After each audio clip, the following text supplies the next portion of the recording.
എന്തെങ്കിലും ചെയ്തതായി മേഡത്തിന് അറിയാവുന്നുണ്ടെങ്കിൽ അത് പറ. ഇപ്പൊ മനസ്സിലായി സർ. കൂടുതൽ കാര്യങ്ങൾ അറിയാവുന്നത് എനിക്കല്ല, സാറിനാണ്. വിനീതേട്ടൻ വിശാലിനെ തല്ലിയിട്ടുണ്ടെങ്കിൽ അതിന്റെ കാരണം എന്താന്ന് സാറിന് നല്ല ഭംഗിയായിട്ട് അറിയാം. ജീവൻ പോയ പോലും ആ കാരണം വിനീതേട്ടനോ ഞങ്ങളുടെ കുടുംബത്തിലുള്ളവരോ പറയില്ലെന്നും സാറിന് അറിയാം. ആ ആത്മവിശ്വാസത്തിന്റെ പുറത്താണ് നിങ്ങളുടെ ഈ ക്യാറ്റ് ആൻഡ് മൗസ് ഗെയിമെന്നും വിനീതേട്ടന്റെ സത്യസന്ധതയും നിരപരാധിത്വവും തെളിഞ്ഞാ പോലും നിങ്ങൾ അയാളെ വെറുതെ വിടാൻ പോകുന്നില്ല എന്നും മനസ്സിലായി. ജയപാലന്റെ പണത്തിന്റെ പവർ നമിച്ചിരിക്കുന്നു സർ. കൊച്ചു പെട്ടെന്ന് തന്നെ കാര്യങ്ങളൊക്കെ മനസ്സിലാക്കി കളഞ്ഞല്ലോ. കാര്യങ്ങളൊക്കെ അങ്ങനെയായ സ്ഥിതിക്ക് പെട്ടെന്ന് വീട് പിടിക്കാൻ നോക്ക്. ഇടിയും മഴയൊക്കെ വരുന്നുണ്ട്. കാലാവസ്ഥ തീരെ മോശമാ. വെള്ളപ്പൊക്കം ഉണ്ടായാലും അവൻ ഒഴുകിപ്പോകാത്ത രീതിയിൽ ഞങ്ങൾ പെട്ടിയിലടച്ച് സൂക്ഷിച്ചോളാം.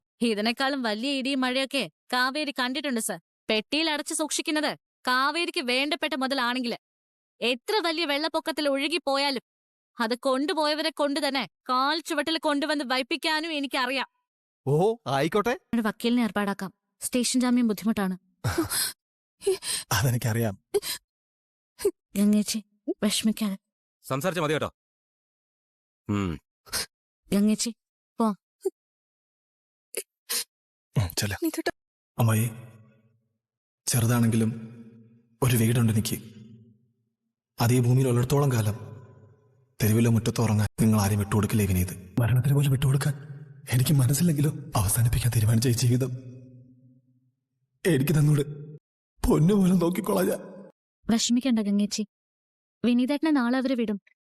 നമ്മള് വക്കീലിനൊക്കെ ഏർപ്പാടാക്കിയിട്ടുണ്ടല്ലോ. വിനീതേട്ടനെ അവര് തല്ലോ കാവേരി? ഇല്ലാന്ന് നിവിൻ മുകളിലുള്ള ഓഫീസേഴ്സിനോടൊക്കെ വിളിച്ചു പറഞ്ഞിട്ടുണ്ട്. അതുകൊണ്ട് വിനീതേട്ടൻ ആരും തൊടില്ല.